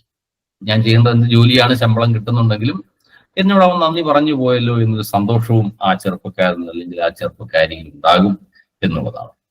അപ്പോ നമ്മളിലേക്ക് കാന്തം വെച്ചിട്ട് പണം ആകർഷിക്കുന്നത് പോലെ, ഇരുമ്പ് കാന്തത്തിനെ ആകർഷിക്കുന്നത് പോലെ ധനത്തിനെ ആകർഷിക്കുവാനായിട്ട് ഈ ഒരു ടെക്നിക്കാണ് ഉപയോഗിക്കേണ്ടത് എന്നാണ് ഇവിടെ ഈ ഒരു പുസ്തകത്തിന്റെ അല്ലെങ്കിൽ ഈ ചിന്തകളിലൂടെ നമ്മൾ പറഞ്ഞത്. അപ്പോ നമ്മൾ ഓരോരുത്തർക്കും പണം കൊടുക്കുമ്പോൾ നിറഞ്ഞ മനസ്സോടെ കൊടുക്കുക. നമ്മൾ പ്രത്യേകിച്ച് നമ്മൾ ഈ ചാരിറ്റി ഒക്കെ ചെയ്യുമ്പോൾ നമ്മൾ ആളുകൾക്ക് ഇങ്ങനെ ചാരിറ്റി കൊടുക്കാറുണ്ട്, അല്ലെ ഭക്ഷണം കൊടുക്കാറുണ്ട്. ഇപ്പൊ നമ്മൾ ഞായറാഴ്ചകളിൽ നമ്മുടെ സ്മൈലിന്റെ ആഭിമുഖ്യത്തിൽ കോട്ടയം മെഡിക്കൽ കോളേജിൽ പ്രഭാത ഭക്ഷണം കൊടുക്കുന്നു. അപ്പോൾ ഇവിടെയൊക്കെ ആ കൊടുക്കുന്നവരോട് നമ്മൾ നിറഞ്ഞ മനസ്സോടുകൂടി, ആദ്യകാലത്തൊക്കെ ഞാനും ഒക്കെ അവിടെ ഇങ്ങനെ പോയിട്ടുണ്ടായിരുന്നു ഈ ഭക്ഷണം കൊടുക്കുന്നിടത്ത്. ഇപ്പൊ നമുക്ക് ഒന്നും പോകുന്നില്ല, നമ്മുടെ മറ്റു കുറച്ച് ആളുകൾ അവിടെ സ്ഥിരമായിട്ട് കൊടുക്കുന്നുണ്ട്, അവരാണ് പോയി ചെയ്തുകൊണ്ടിരിക്കുന്നത്, ആ ജോലി ഏർപ്പെടുന്ന ആളുകൾ.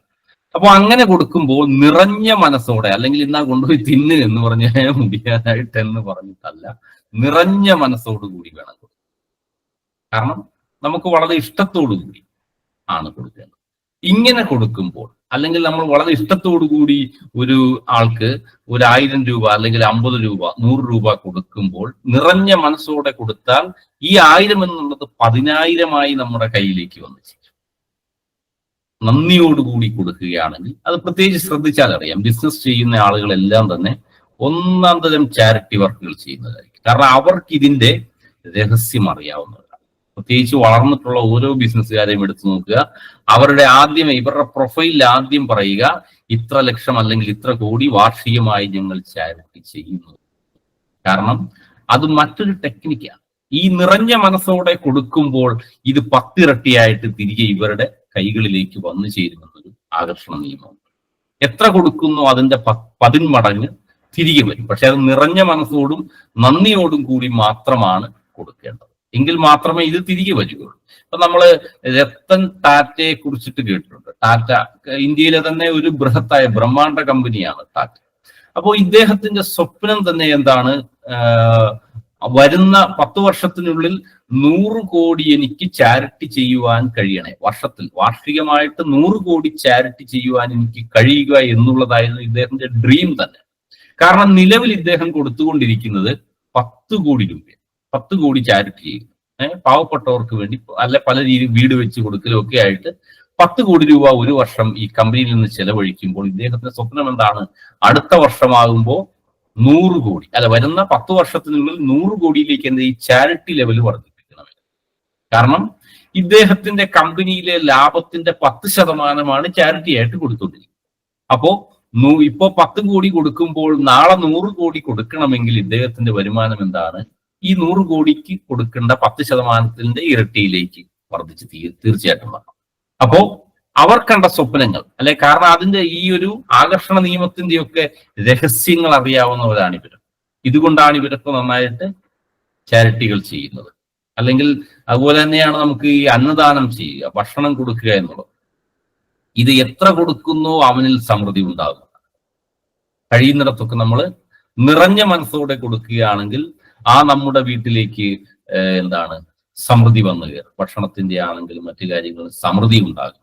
അപ്പോ നമ്മളൊക്കെ ഇടയ്ക്ക് നമ്മുടെ ഈ മെഡിക്കൽ കോളേജ് ഭക്ഷണത്തിന് കൊടുക്കുന്നതിനൊക്കെ മുൻപായിട്ട് ഓരോ ദിവസവും ഓരോന്നല്ല, നമുക്ക് കഴിയുന്ന ദിവസങ്ങളിലൊക്കെ ഞങ്ങളൊക്കെ പണ്ടിങ്ങനെ ഭക്ഷണ പൊതി തയ്യാറാക്കിയിട്ട് ഒരു 11-12 മണി സമയമാകുമ്പോൾ കോട്ടയത്ത്, ഞങ്ങൾ കോട്ടയത്തുള്ള ഇങ്ങനെ യാചകന്മാരൊക്കെ വന്നിരിക്കുന്ന ചില സ്ഥലങ്ങളുണ്ട്. ചിന്നക്കര മൈതാനം അല്ലെങ്കിൽ ബസ് സ്റ്റാൻഡിന്റെ കിഴക്ക് വശം, ഇങ്ങനെ ചില പ്രത്യേക സ്ഥലങ്ങളുണ്ട്. ഇവിടെ കൊണ്ട് ആർക്കെങ്കിലും ഇങ്ങനെ ഭക്ഷണം കൊടുക്കുക. അപ്പൊ അങ്ങനെ ഒരു പരീക്ഷണം നടത്തി നോക്കിയപ്പോഴാണ് നമുക്ക് മനസ്സിലായത്, നമുക്ക് പിന്നീട് അല്ലെങ്കിൽ മുൻകാലങ്ങളിൽ നമുക്ക് ഉണ്ടായിരിക്കുന്നതിനേക്കാൾ പണത്തിന്റെ വരവ് വർദ്ധിക്കുന്നതായിട്ട് അറിയുവാൻ കഴിയും. കാരണം അയാളുടെ കണ്ണുകളിലേക്ക് നോക്കി നന്ദി അറിയിച്ചുകൊണ്ട്, എന്നിൽ നിന്ന് ഈ ഭക്ഷണം അല്ലെങ്കിൽ ഈ അന്നദാനം സ്വീകരിച്ചതിന് ആ വ്യക്തിക്ക് നന്ദി അറിയിച്ചുകൊണ്ട് കൊടുത്തു നോക്കുക. നമ്മളിലേക്ക് ധനം വരുന്ന സോഴ്സുകൾ പെട്ടെന്ന് വർദ്ധിക്കുന്നതായിട്ട് അറിയാൻ കഴിയും. ഇതൊക്കെ നമ്മളിലേക്ക് സമൃദ്ധിയെ ആകർഷിച്ചെടുക്കുവാൻ കഴിയുന്ന ഒരു സാധനമാണ്. അപ്പോൾ ഇന്ന് പറഞ്ഞ ടെക്നിക്കിൽ പ്രധാനമായിട്ടുള്ളത് ബില്ലുകളിൽ നമ്മൾ നന്ദി അറിയിക്കുക.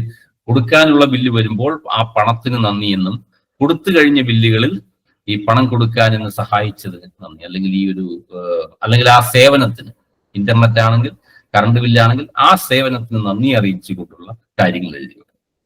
അതാണ് ഈ അധ്യായത്തിൽ പറയുന്നത്. നമ്മൾ മുൻ ദിവസങ്ങളിലൊക്കെ ചെയ്തുകൊണ്ടിരുന്ന 10 അനുഗ്രഹങ്ങളെ എഴുതുകയും അവയ്ക്ക് രാത്രിയിൽ നമ്മൾ വീണ്ടും വായിച്ചുകൊണ്ട് നന്ദി അറിയിക്കുകയും, അതുപോലെ മാന്ത്രിക കല്ല് നെഞ്ചോട് ചേർത്ത് പിടിച്ചുകൊണ്ട് ഇന്ന് ജീവിതത്തിൽ സംഭവിച്ച ഏറ്റവും നല്ല അനുഭവത്തിന് നന്ദി അറിയിക്കുന്നതോടൊപ്പം തന്നെ മുൻകാലങ്ങളിൽ നമുക്ക് അടയ്ക്കുവാനുള്ള ഏതെങ്കിലും ബില്ലുകൾ ഉണ്ടെങ്കിൽ, ഇനി പൈസ അടച്ചിട്ടില്ലാത്ത ഏതെങ്കിലും ബില്ല് ഇപ്പൊ കയ്യിലിരിപ്പുണ്ടെങ്കിൽ ആ ബില്ലിൽ കൃതജ്ഞതയോടെ മാന്ത്രിക ശക്തി പ്രയോഗിക്കുക.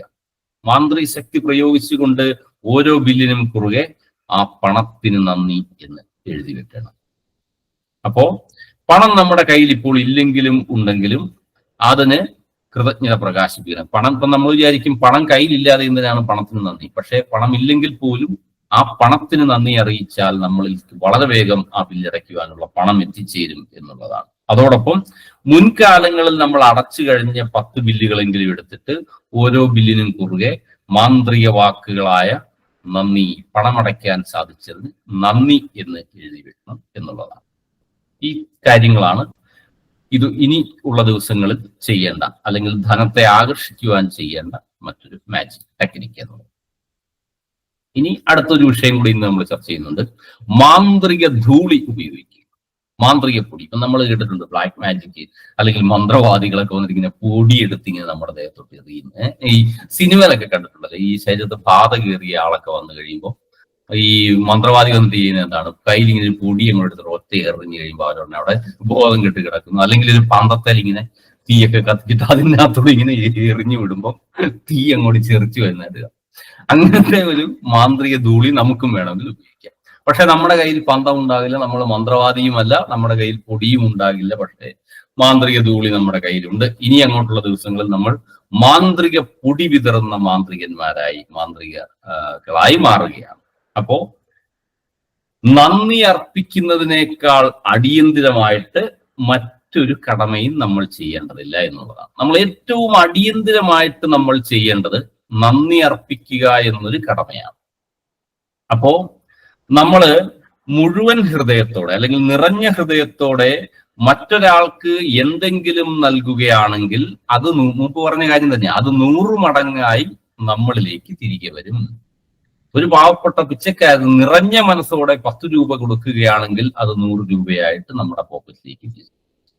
ഇതുപോലെ തന്നെ എവിടെയൊക്കെ നമ്മൾ നിറഞ്ഞ മനസ്സോടുകൂടി കൊടുക്കുന്നുണ്ടോ ഇത് 10 മടങ്ങായിട്ട് തിരികെ നമ്മളിലേക്ക് വരുമെന്നുള്ളതാണ് ആകർഷണം. അപ്പോൾ ഈ നിയമം ലോകത്തിൽ വളരെ കുറച്ചു പേർക്ക് മാത്രമേ അറിയുകയുള്ളൂ. അവരാണെങ്കിൽ അധികം പേരോട് ഇത് പറഞ്ഞു കൊടുക്കാറില്ല. അവർക്ക് വേണ്ടപ്പെട്ട ചില ആളുകൾ അവരുടെ കൂട്ടായ്മകളിൽ മാത്രം ഇത് പറഞ്ഞുകൊണ്ട് ഇവരെയൊക്കെ ധനപരമായിട്ടും മറ്റു പല തലങ്ങളിലും ഉയർത്തിക്കൊണ്ടുവരുന്നത് നമ്മൾ അറിയുന്നു, കേൾക്കുന്നു. നമ്മൾ ഇതറിയുന്നില്ല, അവരിങ്ങനെ വളരുന്നതായിട്ട് നമ്മൾ കാണുന്നു. കാരണം ഈ രഹസ്യങ്ങൾ അറിഞ്ഞവരാണ് ഇതൊക്കെ വളർന്നുകൊണ്ടിരിക്കുന്നതെന്നാണ് ഈ ഒരു ചിന്തയിലൂടെ പറയുന്നത്. അപ്പോ നമ്മൾ മുഴുവൻ ഹൃദയത്തോടും കൂടി മറ്റൊരാൾക്ക് എന്തു നൽകിയാലും അത് 100 മടങ്ങായി നമ്മളിലേക്ക് തിരിച്ചെത്തുമെന്ന് പൗരാണിക ആധ്യാത്മിക ആത്മീയ പഠനങ്ങൾ പറയും. ഇത് വളരെ പഴയൊരു പഠനമാണ് പറയുന്നത്. എത്ര നമ്മൾ കൊടുക്കുന്നു, ഈ പറയുന്ന മാന്ത്രികം എന്ന ബുക്ക് അല്ലെ മാജിക് എന്ന ബുക്ക് എഴുതുന്നതിനും വളരെ മുൻപ് തന്നെ പഴയ കാലത്തെ ഉള്ളൊരു നിയമമാണ്. എന്ത് നമ്മൾ നിറഞ്ഞ മനസ്സോടെ ഒരാൾക്ക് കൊടുക്കുന്നോ അത് 100ആയി 10ആയി നമ്മളിലേക്ക് തിരികെ വരുന്നു. അപ്പോൾ ഇനി കൊടുക്കുമ്പോൾ ശ്രദ്ധിക്കുക, നിറഞ്ഞ മനസ്സോടുകൂടി വേണം ആർക്കെങ്കിലും എന്തെങ്കിലും. പിന്നെ മറ്റൊരു കാര്യം കൂടി ചിലപ്പോൾ പറയാറുണ്ട്, ഇത് ഈ ബുക്കിലുള്ളതല്ല, ദാനത്തെ കഴിയുന്നത്ര സ്വീകരിക്കാതിരിക്കുക എന്നുള്ളത്. അപ്പോൾ ഈ ദാനം എന്നുള്ളത് അവിടെ പറഞ്ഞത് എന്താന്ന് വെച്ചാൽ, ദാനം കൊടുക്കൽ ഒരാളെ തകർക്കുന്നതിന് തുല്യമാണെന്നാണ്. അപ്പൊ നമ്മൾ ചോദിക്കും, ദാനം ഇത്രയും നാളും കേട്ടുകൊണ്ടിരുന്നത് ദാനം എന്ന് പറഞ്ഞാൽ വളരെ നല്ല കാര്യമാണ്, ആ ദാനം കിട്ടിക്കൊണ്ട് ഒരാൾ രക്ഷപ്പെടുക. പക്ഷെ ദാനം സ്വീകരിക്കുമ്പോൾ അയാൾ കുറേശ്ശെ തകർക്കപ്പെടുകയാണ്. ഇപ്പൊ ഒരു വ്യക്തിക്ക് എന്താണ് ഭക്ഷണം കഴിക്കുവാനില്ലെങ്കിൽ അയാൾക്ക് ഭക്ഷണം കൊടുക്കുമ്പോൾ അയാൾ എന്താണ് വീണ്ടും ആ ഭക്ഷണത്തിനായി പരിശ്രമിക്കാനുള്ള ശേഷി, മാനസികാവസ്ഥയിൽ നഷ്ടപ്പെടുക. കാരണം വെറുതെ ഇങ്ങനെ കിട്ടുന്നുണ്ടല്ലോ, ഇന്ന് ഒരാൾ തന്നു നാളെ വേറൊരാൾ തരും എന്നുള്ള രീതിയിൽ വീണ്ടും ഇയാൾ ഭിക്ഷയാചിക്കുന്ന തലത്തിലേക്ക് പോകും. നേരെ മറിച്ച് അയാളെ സ്വയം ആ ഭക്ഷണം ഉണ്ടാക്കാൻ പര്യാപ്തനാക്കുകയാണെങ്കിൽ അവിടെ അയാൾ രക്ഷപ്പെടുകയാണ്. അപ്പോ ദാനത്തെ കഴിയുന്നത്ര നമ്മൾ സ്വീകരിക്കാതിരിക്കാൻ ശ്രമിക്കുക. ഇനി സ്വീകരിച്ചാൽ തന്നെ അതിന്റെ അതേ അളവിലുള്ള ദാനം തിരികെയും മറ്റുള്ളവരിലേക്ക് എത്തിച്ചു കൊടുക്കാൻ നമ്മൾ ശ്രമിച്ചുകൊണ്ടേയിരിക്കുക. അതാണ് ഈ പുതിയ ചില നമ്മൾ ഈ വിവാഹം അല്ലെങ്കിൽ വിവാഹമല്ല, പ്രത്യേകിച്ച് നമ്മുടെ വീട് വെക്കുന്നതിലുമൊക്കെ ശ്രദ്ധിച്ചിട്ടുണ്ടോ? പുതിയ പുതിയ ഇതിന്റെ ഇൻവിറ്റേഷൻ കാർഡുകളിലൊക്കെ ഉപഹാരങ്ങൾ സദയം നിങ്ങൾ ഒഴിവാക്കുക എന്ന് എഴുതി വെക്കുന്നത് കാണുന്നുണ്ടോ? അത് ഈ ടെക്നിക്ക് മനസ്സിലാക്കിയ വ്യക്തികളാണ് ഇതൊക്കെ ചെയ്യുന്നത്. കാരണം ആ ദാനം സ്വീകരിക്കുമ്പോൾ ഇവരിൽ നിന്ന് ചില ശക്തികൾ നഷ്ടപ്പെടുന്നതായിട്ട് ചില വിശ്വാസം. എങ്കിലും ആരെങ്കിലും ഒക്കെ പഴയ ഓർമ്മകൾ വെച്ചുകൊണ്ട് കൊടുക്കും, അത് മേടിക്കാതിരിക്കാൻ കഴിയില്ല. അപ്പൊ തന്നെ അവർ ചെയ്യുന്നത് ഇതിന്റെ തുല്യ അളവിലുള്ള മറ്റൊരു ദാനം ഇതേ വ്യക്തിക്ക് അവർ പോലും ശ്രദ്ധിക്കാത്ത രീതിയിൽ തിരികെ കൊടുക്കുക എന്നുള്ളതാണ് അവിടെ ചെയ്യുക. അപ്പോ ഇവിടെയൊക്കെ നന്ദി എന്ന വാക്കിന്റെ ശക്തിയാണ് പറയുന്നത്.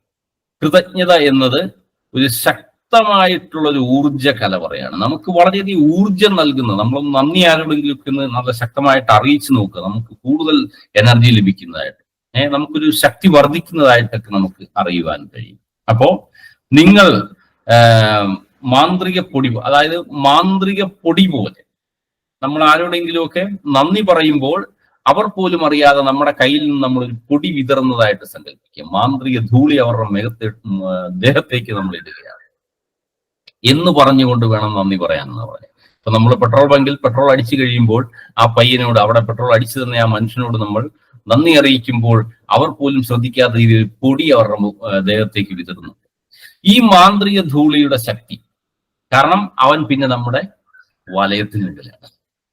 ഇങ്ങനെ ഓരോ ആളുകൾ നന്ദി അറിയിക്കുന്ന ഓരോ വ്യക്തിയും നമ്മുടെ അധീനതയിലായി മാറുക എന്നാണ് ആകർഷണ നിയമം. ഈ പൊടി വിതറുമ്പോൾ അത് നമ്മൾ പഴയ സിനിമകളിലൊക്കെ കണ്ടിട്ടുണ്ട്. മന്ത്രവാദി വന്നൊരു പൊടി വിതറിക്കഴിഞ്ഞാൽ പിന്നെ ആ മന്ത്രവാദിയുടെ അധീനതയിലാണ് ഏത് പിശാചും കുട്ടിച്ചാത്തനും ചാത്തനും മറുതയും ഇങ്ങനെയുള്ള പല പല പേരുകളിൽ നമ്മൾ ഈ സാധനങ്ങളൊക്കെ എടുക്കുന്നുണ്ട് അല്ലെ. ചാത്തനും മറുതയും ഒഴിഞ്ഞു പോകുമ്പോൾ അടയാളം കാണിക്കുന്നത് പോലെ എന്നൊക്കെ പറഞ്ഞതുപോലെ എന്തെങ്കിലുമൊക്കെ ഒരു ചെറിയ പാടുകൾ ഉണ്ടാക്കിയിട്ടാണ് ഇതൊക്കെ ഒഴിഞ്ഞു പോകുന്നത്. അപ്പൊ അങ്ങനെയുള്ള സ്ഥലങ്ങളിൽ നമ്മൾ ആ ഒരു മാന്ത്രികൻ അന്ന് നമ്മൾ സിനിമയിൽ കണ്ടിട്ടെങ്കിലും ഉണ്ടെങ്കിൽ, അല്ല നേരിട്ട് ചിലപ്പോൾ കണ്ടിട്ട്, ഈ മാന്ത്രികൻ ഉപയോഗിച്ച് ഇതേ സ്ഥാനം തന്നെ നമ്മൾ ഉപയോഗിക്കുക. ഇവരുടെ ശരീരത്തിലേക്ക് നമ്മളൊരു മാന്ത്രിക ധൂളി വിതറുകയാണ്. അപ്പോ അവരറിയുന്നുമില്ല, കാരണം ഇവർ ശ്രദ്ധിക്കാത്ത രീതിയിൽ വേണം ഈ ധൂളി വിതറുവാൻ. ഇങ്ങനെ വിതറിക്കൊണ്ട് വേണം നമ്മൾ നന്ദി അറിയിക്കാൻ. അതായത് ഇപ്പൊ നമുക്ക് ഒരാൾ സേവനം ചെയ്തു വേണ്ട, ഉദാഹരണത്തിന് നമ്മൾ കാർ പാർക്ക് ചെയ്യുമ്പോൾ അവിടെ അല്ലെ നമ്മുടെ ടൂ വീലർ പാർക്ക് ചെയ്യാൻ ചെല്ലുമ്പോൾ ആ സ്ഥാപനത്തിന്റെ ഫ്രണ്ടിൽ പബ്ലിക് പ്ലേസ് ആണ്, അല്പം സൗകര്യക്കുറവാണ്. അപ്പൊ പെട്ടെന്ന് ഒരാൾ വന്നിട്ട് എന്ത് ചെയ്തു, അയാളുടെ വാഹനം കുറച്ചുകൂടി ഒന്ന് ചേർത്ത് വെച്ച് ഒതുക്കി നമുക്ക് സൗകര്യം ചെയ്തു തന്നാൽ തീർച്ചയായിട്ടും അയാളോട് നന്ദി പറയുന്നതിനോടൊപ്പം പൊടി അവിടെ വിതറിയിരിക്കണം. അയാളുടെ മാന്ത്രിക ധൂളി ഇദ്ദേഹത്തിലേക്ക് വിതറിക്കൊടുക്കുക എന്നുള്ളതാണ്. അപ്പോ നമ്മൾ അവിടെ ഒരു കാരണം പറഞ്ഞിരിക്കണം. കാരണം നിങ്ങൾ എനിക്ക് ചെയ്തു തന്ന കാർ മാറ്റിത്തന്ന, വാഹനം മാറ്റിത്തന്ന ആ സേവനത്തിന് നന്ദി എന്ന് പറഞ്ഞുകൊണ്ടാണ് ഈ മാന്ത്രിക ധൂളി വിതറേണ്ടത് എന്ന് പറയും. അപ്പോ ഇനിയിപ്പോ നമുക്ക് ചില സ്ഥലങ്ങളിലൊക്കെ ഇങ്ങനെ നന്ദി അറിയിക്കാനോ മാന്ത്രിക പൊടി വിതറാനോ ഒക്കെ സാധിച്ചിട്ട് ഇല്ലായിരിക്കാം. ഇപ്പൊ ഉദാഹരണത്തിന് നമ്മുടെ നാട്ടില് കോർപ്പറേഷന്റെയും മുനിസിപ്പാലിറ്റികളുടെയും ഒക്കെ ഈ നഗരം വൃത്തിയാക്കുന്ന ആളുകളൊക്കെ, കാരണം ഏറ്റവും നന്ദി അറിയേണ്ടത് അവരാണ്. കാരണം ഈ ഏറ്റവും നമുക്ക് നികൃഷ്ടമെന്ന് തോന്നുന്ന തൊഴിലാണ് അവർ ചെയ്യുന്നത്. നഗരം മുഴുവൻ വൃത്തിയാക്കല്, ചപ്പും ചവറും ഒക്കെ മാറ്റി എത്ര ഓടയൊക്കെ വാരുകയും ഒക്കെ ചെയ്യുന്ന വ്യക്തികളെ കാണുമ്പോൾ പോലും ഒരല്പം അവജ്ഞയോടെയാണ് പൊതുസമൂഹം ഇവരെ കാണുന്നത്. എന്നാൽ ഇവരാണ് ഏറ്റവും വലിയ സേവനം ചെയ്യുന്നത്. അപ്പോൾ ഇങ്ങനെയുള്ളവരോട് ഇത്രയും കാലം നമുക്ക് നന്ദി പറയാൻ കഴിഞ്ഞില്ല. മുൻകൊക്കെ ഇവരെ നമ്മൾ കുറച്ച് അവജ്ഞയോടെയാണ് കണ്ടത് എന്ന് എങ്കിൽ പോലും ഇനിയും നമുക്ക് അവരോട് കടം കിടക്കുന്ന ഈ നന്ദി അറിയിക്കാനാണ്. എപ്പോഴെങ്കിലും ഇവരുടെ അടുത്തൂടെ നമ്മൾ പാസ് ചെയ്യുകയാണെങ്കിൽ അപ്പൊ തന്നെ നന്ദി മനസ്സിൽ അറിയിച്ചുകൊണ്ട് കൊടി അവരുടെ മുകളിലേക്ക് വിതറിക്കുക. അതുപോലെ തന്നെ ഓരോ ആളുകൾക്കും നമ്മൾ മുൻപേ നന്ദി പറയാൻ വിട്ടുപോയ ആരുടെയെങ്കിലും അടുക്കൽ എപ്പോഴെങ്കിലും നമ്മൾ നടന്നു പോവുകയാണെങ്കിൽ അവരറിയാതെ നന്ദി പറഞ്ഞുകൊണ്ട് അവരിലേക്ക് മാന്ത്രിക ധൂളി വിതറി കൊടുക്കുക എന്നാണ്. മാന്ത്രിക പൊടി ഇടുക, അവർക്ക് പൊടി, മയക്കുപൊടി വിദ്യ ഉപയോഗിക്കുക എന്നുള്ളതാണ് അവിടെ പറഞ്ഞത്. അതുപോലെ ഓരോ സ്ഥലങ്ങളിൽ നമ്മൾ ഭക്ഷണം കഴിക്കാൻ ഹോട്ടലിൽ ചെല്ലുമ്പോൾ അവിടെ ഭക്ഷണം വിളമ്പിത്തരുന്ന വെയിറ്ററോട് നമുക്ക് നന്ദി പറഞ്ഞുകൊണ്ട് പൊടി ഇട്ട് കൊടുക്കാം. അതുപോലെ കാപ്പി എടുത്തു തരുന്ന ആളോട്, ചായ എടുത്തു തരുന്ന ആളോട്, അടുക്കളയിൽ ചിലപ്പം പാചകം ചെയ്യുന്നയാളെ നമ്മൾ കാണുന്നില്ല. എപ്പോഴും കാണുവാണെങ്കിൽ അവിടെ വെച്ചൊരു പൊടിയിട്ട്. അങ്ങനെ എവിടെയെങ്കിലും വെച്ച് നന്ദി പറയേണ്ട ആളുകളെ വിട്ടുപോകുമ്പോൾ എപ്പോഴെങ്കിലും കാണുമ്പോൾ അപ്പൊ തന്നെ പൊടിയെടുത്ത് അവരുടെ മുഖത്തോട്ടിട്ടേക്കും. ആണ്ട കിടക്കും നന്ദിയുടെ പൊടി. ഇങ്ങനെ ചെയ്തുകൊണ്ട് നമുക്ക് നമ്മളിലേക്ക് സമൃദ്ധിയെ ആകർഷിച്ചെടുക്കാം. ഇത് ഒത്തിരി സ്ഥലങ്ങളുണ്ട്. നമുക്ക് ഇതൊക്കെ കൂടുതൽ അറിഞ്ഞു കഴിഞ്ഞാൽ പിന്നെ രാവിലെ തൊട്ട് വൈകുന്നേരം പൊടിയിടാനേ നേരം കാണുന്നത്. കാരണം ഇതുപോലെ അനവധി ആളുകൾ ഇങ്ങനെ കിടക്കുക, നന്ദി പറയാൻ ലിസ്റ്റിൽ കിടക്കുകയല്ലേ. അതായത് ഒരു സൂപ്പർ മാർക്കറ്റിൽ ചെന്നാൽ അവിടെ ബില്ലടിക്കുന്ന പയ്യൻ, ബില്ലടിക്കുന്ന പെണ്ണ്, അല്ലെങ്കിൽ ഇടയ്ക്ക് നമ്മളെ സഹായിക്കാൻ എന്താണ് വേണ്ടത്, അല്ലെ ഏത് സാധനം ഏത് റാക്കിലായിരിക്കും പറഞ്ഞു തരാൻ പറ്റുന്ന ചേച്ചി, അല്ലെങ്കിൽ അവിടെ ക്ലീൻ ചെയ്യുന്ന ഒരു സ്വീപ്പറായിരുന്ന ചേച്ചി, ഇങ്ങനെ പല ആളുകൾ, സെക്യൂരിറ്റി, നമ്മുടെ വാഹനം പാർക്ക് ചെയ്യാൻ കാണിച്ചു തന്ന സെക്യൂരിറ്റി ചേട്ടൻ ഇങ്ങനെ കിടക്കുകയാണ്. ഓരോ സ്ഥലത്ത് ചെല്ലുമ്പോൾ നന്ദി പറയാനേ പിന്നെ നേരം കാണുമെന്ന് തോന്നും. അപ്പോ കഴിയുന്ന സ്ഥലങ്ങളിലൊക്കെ നന്ദി പറയുക. നമ്മുടെ അധീനതയിലേക്ക് ഇവരെ കൊണ്ടുവരാൻ പൊടിയെടുത്ത് അവരുടെ മുഖത്ത് കൊടുക്കുക. മാന്ത്രിക പൊടിയെടുത്ത് വിതറുക. ഇപ്പൊ തിരിഞ്ഞാ നിൽക്കുന്നെങ്കിൽ പുറത്തോട്ടിട്ടാലും മതി, മുൻവശത്തോട്ടാ നിൽക്കുന്നെങ്കിൽ മുഖത്തിടാൻ പറ്റും. ഇങ്ങനെ മാന്ത്രിക പൊടി ഇവരിലേക്ക് വിതറി കൊടുക്കുക. ഇങ്ങനെ മാന്ത്രിക പൊടി നമ്മൾ വിതറുന്നതനുസരിച്ചിട്ട് ഇവരൊക്കെ നമ്മളിലേക്ക് എന്താണ്, നമ്മുടെ ഒരു ഈ പറഞ്ഞ പോലെ അലാവുദ്ദീന്റെ അത്ഭുത വിളക്കിലെ ഭൂതത്തെ പോലെ നമ്മുടെ അടിമഭൂതമായി മാറുകയാണ്, അടിമക്കണ്ണ് ആയി മാറുകയാണ്. അങ്ങനെ ഓരോ സ്ഥലങ്ങളിലും നമ്മൾ ഈ പൊടി വിതറിക്കൊടുക്കുക. ഇവരെ നമ്മുടെ അധീനതയിൽ കൊണ്ടുവരാം. ചിലപ്പോൾ നമ്മൾ ഈ ഒരു പഴയ സിനിമയിൽ കണ്ടിട്ടുണ്ടല്ലോ, തമിഴ് സിനിമയിൽ, പേര് പെട്ടെന്ന് ഓർക്കുന്നില്ല, അതിനകത്ത് ഒരു പ്രത്യേക വിദ്യ, 6-ാം നൂറ്റാണ്ടിൽ ജീവിച്ചിരുന്ന ഒരു വ്യക്തി, അദ്ദേഹം ഒരു പല്ലവ രാജകുമാരനായിരുന്നു. അയാൾക്ക് പക്ഷെ ഒരുപാട് വിദ്യകളൊക്കെ അറിയാം. അതായത് ചികിത്സകൾ അറിയാം. ഒരുപാട് മാരക രോഗങ്ങൾക്കുള്ള ചികിത്സാ വിധികളൊക്കെ ഇദ്ദേഹത്തിന്റെ കൈവശമുണ്ട്. ആയോധന കലയിൽ വളരെയധികം മിടുക്കനാണ്. അത് മാത്രമല്ല, മനസ്സിനെ നിയന്ത്രിക്കാൻ, മറ്റൊരു വ്യക്തികളുടെ മനസ്സിനെ നിയന്ത്രിക്കാൻ പോലും കഴിവുള്ള ഒരു അറിവുകൾ ഇദ്ദേഹത്തിന്. അത് അദ്ദേഹത്തിന്റെ പ്രത്യേകത എന്താണെന്ന് വെച്ചാൽ, ഇദ്ദേഹത്തെ തല്ലുവാനായിട്ട് ഒരു 10 പേര് ഇങ്ങോട്ട് വരുമ്പോൾ ഇദ്ദേഹം ഒരു പ്രത്യേക രീതിയിൽ സൂക്ഷിച്ച് അവരുടെ കണ്ണുകളിലേക്ക് നോക്കിക്കഴിയുമ്പോൾ എന്താണ്, ഈ വന്ന 10 പേര് അവിടെ കിടന്ന് അങ്ങോട്ടും ഇങ്ങോട്ടും തമ്മിൽ തല്ലി മരിച്ചു പോകുന്ന ഒരു വിദ്യ. ഇത് നമ്മുടെ ഇന്ത്യയിൽ 6-ാം നൂറ്റാണ്ടിൽ അറിയാവുന്ന ആളുകൾ ഉണ്ടായിരുന്നു എന്ന് പറയുന്നു. അത് പിന്നീട് അയാള് ചൈനയിൽ പോയി, ചൈനയിൽ ചെന്ന് അവിടെയുള്ളവരെ പഠിപ്പിച്ചു. അത് കഴിഞ്ഞപ്പോൾ അവിടെ വെച്ച് തന്നെ അയാളെ വിഷം കൊടുത്ത് കൊന്നു കളഞ്ഞെന്ന്. ആ സിനിമയുടെ പേര് എനിക്ക് ഇങ്ങോട്ട് ഓർക്കാൻ പറ്റുന്നില്ല. അങ്ങനെ ഒരു സിനിമ ഉണ്ടായിരുന്നു, ഈ സൂര്യ അഭിനയിച്ച സിനിമ.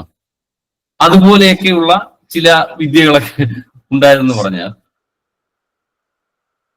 അപ്പോ നമുക്ക് എവിടെയൊക്കെ ആളുകളോട് നന്ദി പറയുവാനുണ്ടോ, അല്ലെ ആരോടൊക്കെ നമുക്ക് ഈ നന്ദിയുടെ മാന്ത്രിക വാക്ക് ഉപയോഗിക്കാൻ കഴിയുന്നുണ്ടോ, ഇവിടെയൊക്കെ നമ്മൾ നന്ദി ഉപയോഗിക്കുന്നതോടൊപ്പം ഈ മാന്ത്രിക പൊടി കൂടി അവരുടെ ദേഹത്തേക്ക് വിതറുകയാണെങ്കിൽ, കാരണം നമ്മൾ പ്രത്യേകിച്ച് അവിടെ പൊടിയൊന്നും കൊണ്ടുപോകുന്നില്ല, പൊടി വിതറുന്നുമില്ല, അതൊരു സങ്കല്പത്തിലൂടെ പൊടി വിതറുന്നതായിട്ട് ഇവരെ നമ്മളെ സഹായിക്കുന്ന രീതിയിൽ മാനിപ്പുലേറ്റ് ചെയ്തെടുക്കാൻ സാധിക്കുന്നതാവും. അതിനിപ്പം വേറെ പല സൈക്കോളജിയുടെ ചില ഡാർക്ക് സൈക്കോളജി എന്ന് പറഞ്ഞുകൊണ്ടൊരു വിഷയം, അത് ഇന്ത്യയിൽ തന്നെ അധികം പ്രശസ്തമായിട്ടില്ല. ഡാർക്ക് സൈക്കോളജി പഠിക്കുന്ന ആളുകളുണ്ട്. അത് വിദേശത്തൊക്കെ അതിന്റെ യൂണിവേഴ്സിറ്റികളിലൊക്കെ അത് പഠിപ്പിക്കുന്നുണ്ട്. കാരണം നമ്മൾ ചിന്തിക്കുന്ന തലത്തിലേക്ക് ആളുകളെ മാനിപ്പുലേറ്റ് ചെയ്തെടുക്കാൻ കഴിയുന്നൊരു സയൻസാണ്.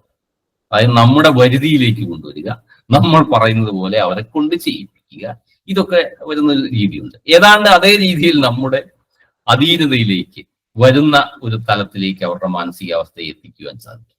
കാരണം അവയൊക്കെ നല്ല കാര്യങ്ങൾക്ക് ഉപയോഗിക്കാതെ, ഇപ്പൊ നമുക്ക് വേണ്ട മോശപ്പെട്ട കാര്യങ്ങളൊന്നും അല്ല അവരെ ഉപയോഗിക്കുന്നത്. ഇപ്പം ശ്രീനാരായണ ഗുരുദേവൻ നമുക്ക് ചെയ്തത് എന്താണ്, പല വിധത്തിലും ആരൊക്കെ പറഞ്ഞാലും അംഗീകരിക്കാതിരുന്ന ആളുകളെ എന്താണ് വഴക്കി എടുക്കുകയാണ് ചെയ്തത്, അല്ലെ? ഗുരുക്കന്മാരൊക്കെ ചെയ്തത് എന്താണ്, പല കാര്യങ്ങളിലും നമുക്ക് മാറാൻ നമ്മൾ മടിച്ചിരുന്ന അനാചാരങ്ങളിലൊക്കെ ആളുകളെ ബലപ്രയോഗം ഒന്നുമില്ലാതെ വഴക്കിയെടുക്കുകയാണ് ചെയ്തത്. ഇപ്പോ വളരെയധികം കാലങ്ങളിൽ പഴയ തറവാടുകളിലൊക്കെ ആയിരക്കണക്കിന് കരിക്ക് വെട്ടി അതിന്റെ വെള്ളം അവിടെ ഇരിക്കുന്ന ആളുകളുടെ തലയിലും ഒക്കെ ഒഴിച്ച് ചെയ്യുന്ന ചില കർമ്മങ്ങൾ, അല്ലെങ്കിൽ തെങ്ങിന്റെ പൂക്കുല കൊണ്ട് വലിയ കളം വരച്ചിട്ട് ആ കളം കുറച്ച് കഴിയുമ്പോൾ തെങ്ങും പൂക്കുല കൊണ്ടുവന്ന് 3-4 പെണ്ണുങ്ങൾ വന്ന് അത് മുഴുവൻ അടിച്ച് നാശമാക്കുന്ന ചില രീതികൾ, ആചാരങ്ങളൊക്കെ നമുക്ക് പണ്ടുണ്ടായിരുന്നു. ഇതൊക്കെ ഭഗവാൻ വന്ന് ആ വീടുകളിൽ വന്ന്, വലിയ തറവാടുകളിലെ ഉണ്ടായിരുന്നു, കാരണം അവർക്കേ അതിനൊക്കെ സാധിക്കുള്ളൂ. അവിടെ വന്ന് ഇത് സ്നേഹപൂർവ്വം പറഞ്ഞ് അവിടെ അതൊക്കെ നിർത്തലാക്കുകയാണ് ചെയ്യുക. അപ്പൊ അവിടെ എന്താണ്, മാനസികമായിട്ട് അവരെ സ്വാധീനിക്കാൻ കഴിയും, അല്ലെ? മാനിപ്പുലേറ്റ് ചെയ്യാൻ കഴിയും. ഇങ്ങനെ ചെയ്തെടുത്തു.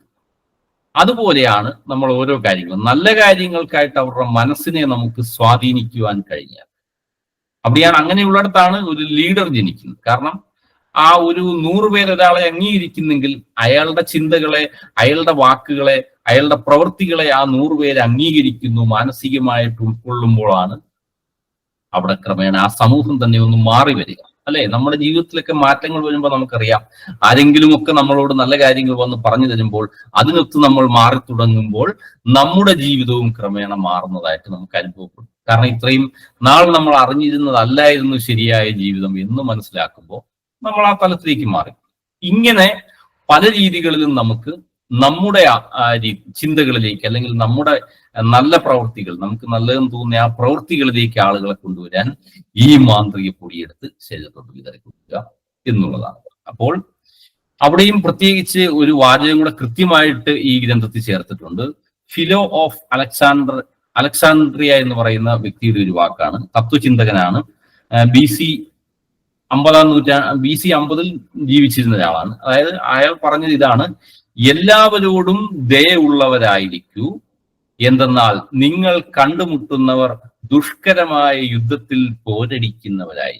അതിനെ കുറച്ചുകൂടി വ്യക്തമാക്കി പറഞ്ഞു. അതായത് എല്ലാവരോടും ദയുള്ളവരായിരിക്കുക, കാരണം നിങ്ങൾ കണ്ടുമുട്ടുന്നവരൊക്കെ ദുഷ്കരമായ യുദ്ധത്തിൽ പോരടിക്കുന്നവരായി, കഠിനമായ ഒരു യുദ്ധഭൂമിയിൽ കിടന്നിട്ട് ഇങ്ങനെ യുദ്ധം ചെയ്യുന്ന വ്യക്തികളായിരിക്കാം എന്നും കൂടി ഇതിന്റെ കൂടെ ചേർത്തതിന്റെ കാര്യം ഇതാണ്: നിങ്ങൾ ഇപ്പോൾ ഒരു വില്ലേജ് ഓഫീസിൽ ഒരു പേപ്പറിന് വേണ്ടി ചെല്ലുക, പഞ്ചായത്ത് ഓഫീസിൽ ഓണർഷിപ്പ് ചേഞ്ച് ചെയ്യാനോ അങ്ങനെ എന്തെങ്കിലുമൊക്കെ ഒരു കാര്യം നിന്ന് ചെന്ന് നോക്കുക. തീർച്ചയായിട്ടും ആ സെക്ഷൻ ക്ലാർക്കിനോട് നമ്മൾ ഉടക്കിയിരിക്കും. വില്ലേജ് ഓഫീസിൽ ഉറപ്പാ. കുറഞ്ഞ വർഷം പുറത്തിറങ്ങിയിരുന്നെങ്കിൽ മനസ്സിലിങ്ങനെ 2 ചീത്തയാളെ വിളിച്ചിട്ട് വരും. കാരണം നമ്മളെ ഇട്ടങ്ങ് നടത്തിക്കുകയല്ലേ. കാരണം നമ്മുടെ ഇദ്ദേഹം പറഞ്ഞതുപോലെ, സന്തോഷ് ജോർജ് കുളങ്ങര പറഞ്ഞതുപോലെ, ഏറ്റവും ബുദ്ധിമുട്ടുള്ള കാര്യം അമേരിക്കൻ വിസ സംഘടിപ്പിക്കുക, പാസ്പോർട്ട് സംഘടിപ്പിക്കുക എന്നുള്ളതാണ്. പക്ഷെ അതെങ്ങനെ ഞാൻ സംഘടിപ്പിച്ചു, പക്ഷെ എന്റെ നാട്ടിലെ വില്ലേജ് ഓഫീസിലെ 50 രൂപയുടെ ഒരു പേപ്പർ ഒപ്പിക്കുവാൻ ഞാൻ മാസങ്ങളായിട്ട് കയറി ഇറങ്ങുകയാണ് എന്ന് പറഞ്ഞതുപോലെ. അപ്പൊ ഇങ്ങനെയുള്ള സ്ഥലം വരുമ്പോൾ ഇനി അവരെയും നമ്മൾ ശപിക്കരുത് എന്നാണ് ഇതിലൂടെ പറഞ്ഞത്. അവരോടും നന്ദി പറയണം. കാരണം അതാണ് ഈ വാക്കിന്റെ പ്രസക്തി. അതാണ്, നിങ്ങൾ കണ്ടുമുട്ടുന്നവർ ദുഷ്കരമായ യുദ്ധത്തിൽ പോരടിക്കുന്നവരായിരിക്കും. കാരണം അവർ ചെയ്യുന്ന ആ മേഖലയിൽ അവർക്ക് ഇച്ചിരി ദുഷ്കരമായ സ്ഥലങ്ങളിൽ അവർ പാടുപെടുന്നുണ്ട്. അതുകൊണ്ടാണ് നിങ്ങളോട് ഇച്ചിരി മോശമായിട്ട് അവർ സംസാരിക്കുകയും ഇടപെടുകയും ചെയ്യും എന്നുള്ള വസ്തുത മനസ്സിലാക്കി എല്ലാവരോടും നമ്മൾ, നമ്മളെ അലോസരപ്പെടുത്തുന്ന അവരോട് പോലും നമ്മൾ ദയുള്ളവരായിട്ട്, നന്ദിയുള്ളവരായിട്ട് പെരുമാറുക എന്നുള്ളതാണ് പറഞ്ഞത്. അപ്പോ നമ്മൾ ആരോടെങ്കിലും ഒക്കെ ഫോണിൽ ഇങ്ങനെ വിളിച്ച് സംസാരിച്ച് കാര്യം പറയുമ്പോൾ, ഫോണിൽ കൂടെ ഒരാളോട് നന്ദി പറയുമ്പോൾ വെറുതെ നന്ദി എന്നല്ല പറയേണ്ടത്, ആ കാര്യം കൂടി, നന്ദി പറയാനുള്ള കാരണം കൂടി കൂട്ടി വേണം. എനിക്ക് ഇന്ന കാര്യം ചെയ്തു തന്നതിന് ഉള്ള നന്ദി എന്ന് വേണം പറയാൻ. ആ കാര്യം കൂടി ചേർത്തിട്ട്, നല്ല നിങ്ങൾ ആ ഒരു സംഗതി എനിക്ക് സേവനം ചെയ്തതിന് ഞാൻ നിങ്ങളോട് കൃതജ്ഞതാലും ആയിരിക്കുന്നു എന്നുള്ള രീതിയിൽ വേണം. കാരണം കൂടി ചേർത്തിട്ട് വേണം നന്ദി അറിയിക്കുവാൻ എന്നാണ് പറയുക.